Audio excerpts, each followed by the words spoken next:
नमस्कार साथीहरू, तपाईलाई चाहिँ टेक्सप्याडमा स्वागत छ। आज म चाहिँ तपाईलाई यस भिडियो अन्तर्गत रहेर चाहिँ तपाईले कसरी चाहिँ तपाईको मसिनमा चाहिँ जेम इन्स्टल गर्न सक्नुहुन्छ र त्यसबाट चाहिँ तपाईले आफ्नो PHP को प्रोग्रामहरुलाई चाहिँ रन गर्न सक्नुहुन्छ। यो विषयमा चाहिँ जानकारी दिन गइराखेको छु। र तपाईलाई यस अन्तर्गत चाहिँ हामीले जेम मात्र नभएर त्यसमा चाहिँ तपाईले तपाईको कोड एडिटरहरु जुन हुन्छ त्यसलाई चाहिँ तपाईले कसरी इन्स्टल गर्न सक्नुहुन्छ, कुन कोड एडिटरलाई चाहिँ तपाईले बेस्ट रूपमा चाहिँ युज गर्न सक्नुहुन्छ, यो विषयमा पनि तपाईलाई हामी सम्पूर्ण जानकारी दिन्छौँ। तपाईले जेम चाहिँ किन युज गर्ने भन्ने कुरा चाहिँ तपाईलाई थाहा नै छ। यदि तपाईहरु चाहिँ आईटी को स्टुडेन्ट हुनुहुन्छ त प्रोग्रामिङमा इन्ट्रेस्ट हुनुहुन्छ भने जुन चाहिँ तपाईको लोकल सर्भर भन्ने गर्छौं त्यसलाई चाहिँ तपाईको सर्भर साइडको स्क्रिप्टिङ ल्याङ्ग्वेजहरुलाई चाहिँ रन गर्नलाई चाहिँ जेम चाहिने गर्छ। त्यसको लागि चाहिँ तपाईले जेम रन गर्नुपर्ने हुन्छ र तपाईको जेम बिना तपाईको सर्भर साइडको तपाईको सिस्टमहरु चाहिँ तपाईले रन गर्न सक्नुहुन्न। त्यसको लागि चाहिँ तपाईले आफ्नो मसिनमा नै कोडहरु रन गर्नु पर्यो भने त्यो सर्भर साइडको रन गर्नु पर्यो भने तपाईको जुन सर्भर साइडको स्क्रिप्टिङ ल्याङ्ग्वेज र तपाईको डेटाबेसको फिचरहरु जुन जेमले दिने गर्छ त्यो विषय चाहिँ हामीले त्यसको लागि चाहिँ तपाईले जेम युज गर्न सक्नुहुन्छ। आउनुहोस् भिडियोलाई सुरु गरौँ। कसरी चाहिँ हामीले जेम इन्स्टल गर्न सक्छौं। त्यसपछि चाहिँ तपाई ब्राउजरमा जानु होला। त्यहाँ चाहिँ तपाईले टाइप गर्नुपर्ने हुन्छ जेम सर्भर फर विन्डोज भनेर डाउनलोड गर्न सर्च गर्न सक्नुहुन्छ। मैले चाहिँ यहाँ टाइप गरिराखेको छु जेम सर्भर फर विन्डोज भनेर चाहिँ तपाईले टाइप गर्न सक्नुहुन्छ। त्यसपछि तपाईको चाहिँ सर्च गर्न सक्नुहुन्छ र जुन चाहिँ तपाईले रिजल्ट देखाइएको छ जहाँ चाहिँ तपाईको जेम्स डाउनलोड जेम भनेर देखाइएको छ अनि तपाईको लोगोहरु पनि देखाइएको छ। तपाईले त्यो लोगोहरु पनि हेर्न सक्नुहुन्छ। अनि त्यसको चाहिँ अफिसियल वेबसाइट चाहिँ apache.friends.org मा गएर अफिसियल डाउनलोड गर्न सक्नुहुन्छ। अनि अरु साइटहरुबाट गयो भने तपाईको चाहिँ अरु अट्याकहरु आउन सक्ने सम्भावना बढी हुन्छ र भाइरसहरु आउन सक्ने सम्भावना पनि एकदम रहने भएको कारणले अफिसियल वेबसाइट डाउनलोड गर्न सक्नुहुन्छ। त्यसमा चाहिँ तपाईले क्लिक गर्दिनु होला। त्यति गर्नुभयो भने तपाईको चाहिँ यस टाइपको चाहिँ तपाईको अफिसियल एपाचे सर्भरको वेबसाइट खुल्नेछ। र त्यसपछि तपाईले चाहिँ यहाँ देख्न सक्नुहुन्छ विन्डोज 7 8 अनि यसको भर्जनहरु देखाइएको छ।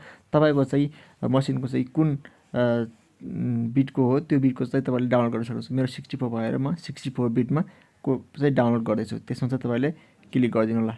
मैले देखाइसकेको छु।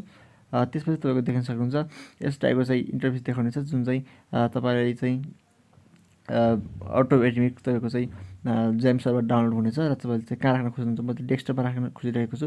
त्यहाँ चाहिँ गएर तपाईले चाहिँ सेभ गर्दिन सक्नुहुन्छ। त्यसपछि चाहिँ तपाईको डाउनलोडिङ सुरु हुनेछ र तपाईले देख्न सक्नुहुन्छ मेरो डेस्कटपमा चाहिँ जेम सर्भर डाउनलोड भइसकेको छ। त्यसको लागि राइट क्लिक गरेर रन एट इन्स्टलमा क्लिक गर्नु होला। त्यसपछि एक पपअप बक्स आउनेछ। त्यसमा चाहिँ यस गर्दिनु होला।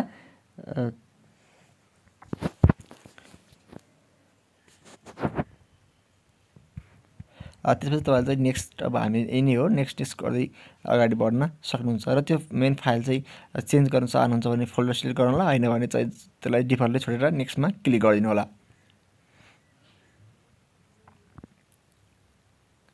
त्यसपछि फेरि नेक्स्टमा क्लिक गर्न सक्नुहुन्छ। त्यसमा चाहिँ नेक्स्टमा क्लिक गर्नु होला। तपाईले देख्न सक्नुहुन्छ यो चाहिँ इन्स्टल रेडी भइसकेको छ र त्यसपछि तपाईले नेक्स्टमा क्लिक गरेर अगाडि बढ्न सक्नुहुन्छ। यहाँ तपाईको इन्स्टल भइराखेको छ तपाईले देख्न सक्नुहुन्छ र तपाईले देख्न सक्नुहुन्छ यहाँ इन्स्टल लगभग अब भइसकेको छ। यहाँ चाहिँ हामीले लन्चमा क्लिक गरिसकेका छौं र त्यहाँ चाहिँ तपाईको जेम चाहिँ तपाईको कम्प्लिट इन्स्टल भइसकेको छ र हाम्रो जेम पनि इन्स्टल भइसकेको छ। तपाईले देख्न सक्नुहुन्छ ओपन पनि भइसकेको छ। जहाँ चाहिँ तपाईले एपाचे सर्भर माइस्क्यूएल तपाईले फाइल जिल्लाहरु देख्न सक्नुहुन्छ। एपाचे भनेको चाहिँ तपाईको फाइल जहाँ तपाईले तपाईको सर्भरको साइटको तपाईको प्रोग्रामिङ ल्याङ्ग्वेजको कोडहरु तपाईले लेख्नु भएको इन्स्टल गर्नु भएको हुन्छ त्यहाँको साइटको कोडहरुले चाहिँ रन गर्ने काम गर्दछ भने माइस्क्यूएल चाहिँ तपाईको डेटाबेससँग कनेक्टेड काम गर्दछ। त्यहाँ देख्न सक्नुहुन्छ तपाईको डिफेन्डर फायरवालले चाहिँ तपाईको पपअप मागेको छ त्यसलाई चाहिँ एक्सेस दिन सक्नुहुन्छ। त्यहाँ चाहिँ तपाईको देखि सक्नुहुन्छ त्यहाँ चाहिँ तपाईको फायरवाल डिफेन्डरले अलो एक्सेसमा चाहिँ क्लिक गरिदिनु होला। त्यसपछि चाहिँ तपाईको फायरवालले चाहिँ तपाईको त्यो एक्सेस पाउनेछ र त्यसपछि तपाईको चाहिँ यसलाई चाहिँ तपाईले क्लोज गरिदिन सक्नुहुन्छ। देख्न सक्नुहुन्छ तपाईको चाहिँ सर्भर लगभग हाम्रो रन भइसकेको छ र त्यसको लागि चाहिँ तपाईले सर्भर टेस्ट रेडी भएको छ कि छैन भन्नेलाई चाहिँ तपाईको ब्राउजरमा जानु होला। त्यहाँ चाहिँ तपाईले टाइप गर्न सक्नुहुन्छ localhost/phpMyAdmin जुन चाहिँ तपाईँको यसको XAMPP सर्भरको डेटाबेस रहेको छ। यो चाहिँ यदि रन भएर तपाईँको डेटाबेस phpMyAdmin ओपन हुन्छ भने तपाईँको XAMPP सर्भरले काम गरेको तपाईँले बुझ्न सक्नुहुन्छ। त्यसपछि तपाईँको यहाँ देख्न सक्नुहुन्छ phpMyAdmin रन भइसकेको छ, ओपन भइसकेको छ। यसको मतलब तपाईँको XAMPP सर्भरले काम गरिसकेको छ भनेर चाहिँ बुझ्न सक्नुहुन्छ।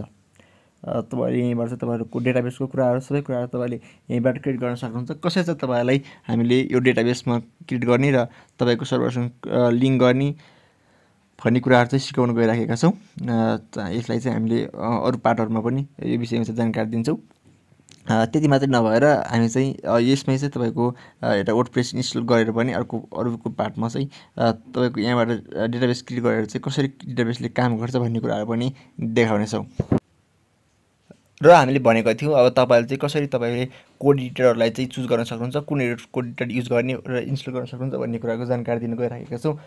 त्यसलाई चाहिँ म सबलाइन टेक्स्ट चलाए पनि म चाहिँ तपाईँहरूलाई चाहिँ VS कोड रिकमेन्ड गर्दछु, जुन चाहिँ तपाईँको जुनसुकै ल्याङ्ग्वेजको लागि सपोर्ट गर्ने गर्दछ।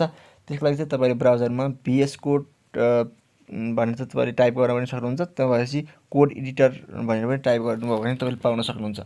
तपाईँले देख्न सक्नुहुन्छ यहाँ चाहिँ तपाईँको भिजुअल स्टुडियो कोड डाउनलोड भइसकेको ओपन भइसकेको छ, जुन चाहिँ तपाईँको माइक्रोसफ्टको रहेको छ, जुन चाहिँ फ्री र एकदम राम्रो रहेको छ। म चाहिँ तपाईँलाई बेस्ट सजेसन गर्ने साइटको रहेको छ। तपाईँले चाहिँ यहाँ डाउनलोड भन्ने देख्न सक्नुहुन्छ, त्यसमा चाहिँ तपाईँले क्लिक गर्न सक्नुहुन्छ। तपाईँले चाहिँ त्यसपछि डाउनलोड फर विन्डोज भनेको छ, त्यहाँ चाहिँ तपाईँले क्लिक गरेर डाउनलोड गर्न पनि सक्नुहुन्छ। त्यसपछि तपाईँले देख्न सक्नुहुन्छ यहाँ चाहिँ विन्डोज अनि तपाईँको लिनक्स र म्याकको कुराहरू देखाइएको छ। तपाईँको मसिन कुन हो त्यो प्लेटफर्म सिलेक्ट गरेर डाउनलोड गर्नुलाई मैले चाहिँ विन्डोजमा गएर चाहिँ विन्डोज 7, 8, 10 र 11 भनेको छ। तपाईँको अपरेटिङ सिस्टम कुन बिट रहेको छ त्यो पनि देखाइएको छ। मेरो 64 बिटको भएर मैले विन्डोजमा क्लिक गर्छु। त्यसपछि देख्न सक्नुहुन्छ यस टाइपको इन्टरफेस खुल्नेछ। त्यसपछि तपाईँको डाउनलोड स्टार्ट पनि लगभग हुनेछ। डाउनलोड स्टार्ट भइसकेको छ र तपाईँको लगभग अब डाउनलोड कम्प्लिट पनि भइसकेको छ। तपाईँले चाहिँ त्यो डाउनलोड भएको चाहिँ कहाँ स्टोर गरेको त्यहाँ गएर तपाईँले हेर्न पनि सक्नुहुन्छ, कहाँ स्टोर भएर त्यहाँबाट तपाईँले इन्स्टल गर्न सक्नुहुन्छ। देख्न सक्नुहुन्छ त्यहाँ चाहिँ तपाईँको VS कोड डाउनलोड भइसकेको छ। त्यसलाई तपाईँले राइट क्लिक गरेर चाहिँ तपाईँले इन्स्टल गर्न सक्नुहुन्छ। त्यसमा चाहिँ तपाईँले राइट क्लिक गर्नु होला। त्यसपछि त्यो चाहिँ तपाईँको यस टाइपको इन्टरफेस देखाउँछ, जहाँ चाहिँ तपाईँले यस क्लिक गरिदिन सक्नुहुन्छ। त्यसपछि त्यहाँ चाहिँ तपाईँको एग्रिमेन्टहरू सोधेको छ, त्यसमा चाहिँ तपाईँले एग्रिमेन्ट यसरी गर्न सक्नुहुन्छ, होइन भने तपाईँले यसरी सबै पढेर पनि यसरी गर्न सक्नुहुन्छ। त्यसपछि नेक्स्टमा क्लिक गरिदिनु होला। त्यसपछि तपाईँ देख्न सक्नुहुन्छ यहाँ चाहिँ तपाईँको नेक्स्ट गरेर जानु होला र तपाईँको सर्टकट मिडु क्लिक गर्ने हो भने क्लिक गर्न सक्नुहुन्छ, होइन भने नेक्स्टमा क्लिक गर्नु होला। र त्यहाँ चाहिँ तपाईँले के राख्ने भन्ने सोधेको छ, तपाईँको डेस्कटपमा चाहिँ आइकन राख्छु भनेर राख्न सक्नुहुन्छ। त्यसपछि नेक्स्टमा क्लिक गर्नु होला। त्यति गरिसकेपछि तपाईँले नेक्स्ट गर्दै तपाईँले इन्स्टलेसन प्रक्रियालाई सुरु गर्न सक्नुहुन्छ। तपाईँको एकदमै फास्ट रहेको छ। तपाईँको मसिन राम्रो छ भने यो लगभग 20 सेकेन्डमै इन्स्टल हुन्छ र तपाईँको देख्न सक्नुहुन्छ यहाँ चाहिँ कम्प्लिट लगभग इन्स्टल भइसकेको छ। र मैले चाहिँ यसलाई ओपन पनि गर्दैछु।